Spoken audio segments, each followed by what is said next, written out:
Hey everybody, I'm Tom Barnes. This is the Stories from the 78, where I kind of talk about all things Chicago random. Unless I'm traveling, then I'm talking about where I'm traveling to. But these are stories coming out of Chicago, either behind the scenes stuff for producing for a news station in Chicago or for the website itself, Stories from the 78. And this week was an interesting week because I did something at the Peggy Notebart Museum. It's a cool museum.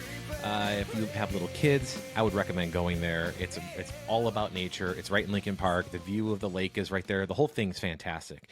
But specifically, I want to talk about a segment we did for United Way at CBS. And you can go to cbs2.com and you can find the stuff there. But we went all morning from 6:15 through 4:15, nonstop, all day long, going from school to school in Homewood, Shepherd High School, all the way out in Yorkville, that high school, picking up food donations and donating them to United Way for the April Food Day that our very own Ryan Baker over at CBS2 was the MC of. But it was really cool to be a part of something like that, especially coming after the pandemic. You know, showing people that we still need to care for each other, and especially these teenagers who were in school younger. You know, some of them were probably freshmen or even in 8th grade when the pandemic started, and they lived through so much of isolation. To see them running around, donating getting the food from the food drives they had at each of these schools, loading up the trolley that we had. It was a lot of fun. It really was. And seeing, like, we had the Lincoln Way East football team, the offensive line, I should be more specific. They were filling up the truck and taking the truck, all the stuff in there, and donating inside the Tinley Park Convention Center. That was a great time and a great way to just, see part of the city that you don't see on the south side. I grew up down there. I don't spend a lot of time down there anymore, except when I go see my parents. So to drive over from Homewood, Flossmoor to Chicago Heights to Yorkville to Tinley Park to Palos Heights, the whole thing, a lot of fun. And also during the week, went to Strange Cargo. And if you've never been to Strange Cargo, it's in Andersonville. It is probably one of the coolest stores in the city. It's super unique. I mean, they have everything that you would want in a store. And do I have anything right here? I do. So hold on. I'm going to show you. I'm not going to even edit this out because this is just how these these videos are going to go. But what I mean by anything, look at this. Garbage pail kid cards. You can buy them just loose like this, right? There we go. And then they'll have random stuff, like, because it was a big day in Chicago this week. That's why I'm wearing all the Bears stuff, because if you didn't know, the Bears drafted #1. But I do love the Tigers in baseball. But I saw this, and this sticker looked like it was made in the 80s. This is the kind of stuff that you can get at Strange Cargo. It's an awesome place. Not to mention, one of my favorite things I've ever found at a store. Nightmare on Elm Street stickers. Yeah. And then I don't remember these things, but these are called the Awesome All-Star stickers. But these look pretty rad. So you know what? I'm going to open one of these just because. Dropping stuff. Here we go. But let's take a look at these the stickers from Nightmare on Elm Street. Just because, and again, Strange Cargo. It's in Andersonville, right off of Clark Street and Foster, just north of that intersection. So here are the stickers. So let's look at these. So this is a Nightmare on Elm Street sticker. I don't even. What the hell is that? I don't even know what that is. I thought these would be all stickers of Freddy Krueger. Apparently not. It's like some weird, I don't know, monster. Oh, but there's Heather Laningcap, who was she was my crush back when I was in junior high. Let's see if there's an actual picture of Freddy Krueger on this thing. Well, I guess this is kind of Freddy Krueger-ish. That's the silhouette of Freddy. Oh, but this is one of the most iconic scenes in Nightmare on Elm Street. Remember this? Can you see? There's the cross. That's her sleeping, and Freddy comes through the wall or bends the wall. That's pretty fun. Anywho, so the whole store has memorabilia from the 80s, the 70s, the 60s, and then they have stuff that's going on now. They had like Tay-Tay stuff in there. They had prayer candles, which are really cool because it's like Snoop Dogg, Taylor Swift, Steve Carell, Lizzo, I think, was another one. So, okay, I'm opening up this package right now. So this package is the awesome all-star monster things. Anyway, I'm opening it up. And so for folks who are listening to us, I'm sorry. You can't see what I'm doing. But if you go over to the YouTube channel, look at there's a gum in here. Should I try the gum? Oh, yeah, it's like paper. It's not good. It's not good. So this is Glenn on the Glob. Oh, these are kind of fun. Check these out. So I didn't even know. I don't remember. I think this is like reminds me of like Mad Balls. You remember Mad Balls back in the day? Look at this. Here we go. Then there's that. So there's just things like this. But anyhow, you could also get Chicago specific T-shirts with just the city flag on it. I had a pair of softball shirts I wore for years, and it's the white ones with the city flag on both sides. That's what you can get at Strange Cargo. An amazing spot in the city. I highly recommend going there. Jay and Sheldon, great guys that they run the store, and they kept it through the pandemic and the whole thing. And that's some of the stuff that I did for CBS to round out the entire week. We went to C2E2, walked around that at McCormick Place. And it was a lot of fun. But some of the stuff I want to talk about a little behind the scenes. So for Stories from the 78 this week, I posted a story about the manager of The Replacement. His name is Peter Jesperson, and he's got an incredible story about how he's from Minneapolis, grew up there, worked at a record store, wanted to be an on-air DJ, but didn't like the fact that he had people telling him what music to play. And nobody likes that. I hate that. I want to play what I want to play. That's why XRT is probably the best station in town, because they have a little bit of that still about what radio should be. In my opinion, the DJs, you hire DJs to play music, they should play the music they like in, within the context and confines of the radio station, right? It doesn't really happen anymore. That's how it used to be like back in the day. But he talks about that. Then he talks about working at this legendary record store in Minneapolis. And we just go into depth, a really great conversation about it. I highly recommend, if you want to hear about a person that started off in the music business from the Midwest all the way to Hollywood and working with some of the biggest stars in music in his entire career. But I mean, he discovered the band The Replacements after he started Twin Tone Records. He signed this band, and they were a nobody band back then and a nobody record label, right? Back in the day, coming out of Minneapolis, it wasn't LA, it wasn't New York. And he got the band signed. They won, I think it was like the third or fourth record where they really started getting noticed. But he goes into depth about the band and how good they were. He talks specifically about a show in New York City at CBGB's and how they played there, and they were terrible because they were drunk off their ass and they couldn't play. They were terrible. And the following week, they were playing at another venue in New York. And he said that was the week that they became like the band that everybody loved, because they were, for the most part, sober. They took it seriously. Not that they did before. I think they were just enjoying it. They were indulging in being at CBGB's and what that means.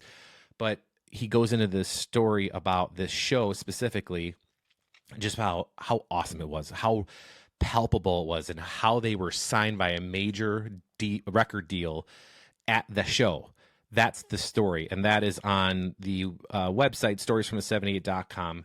And it's just, I'm looking at it right now. From discovering The Replacements to Soul Asylum, Peter Jesperson reflects on his life. And the book, I think I got it right here. Let's see. Did I? Wait a minute. Oh, here it is. Hold on.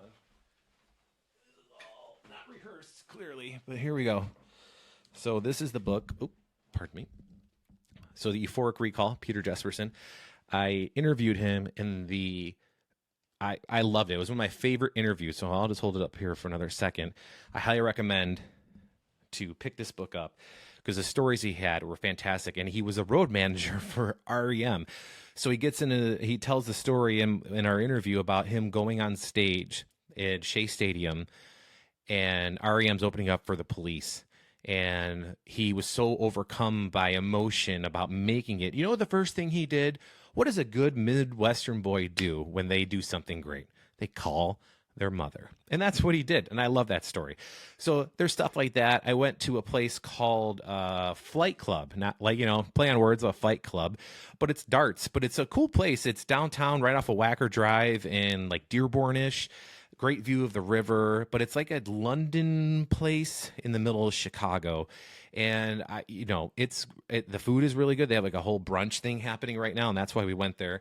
And the darts it's not like your dad's dart game in the backyard, or when you go into a dive bar, and it's just a dart board with like 3 missing darts. It's not that. There's a little computer, and you can walk through the games, and it'll explain you the games in like 3 steps. And it's actually really fun.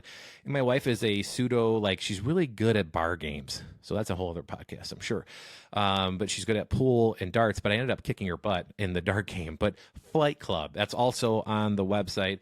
But perhaps, and I got to give out shout out to my friend Laura Petrasky is how I know her now. She's Laura P. Neary. But she wrote an article. She's written a couple of articles for me on stories from the 78. And she wrote one about the Old Town School of Folks record store or record sale day that they do. And it benefits the organization. So she wrote a fantastic story. It's up on the site as well. So I would definitely take a look at that. But outside of that, there's one, and it never gets old talking to the folks that run the 13th floor and my guy Brian over there.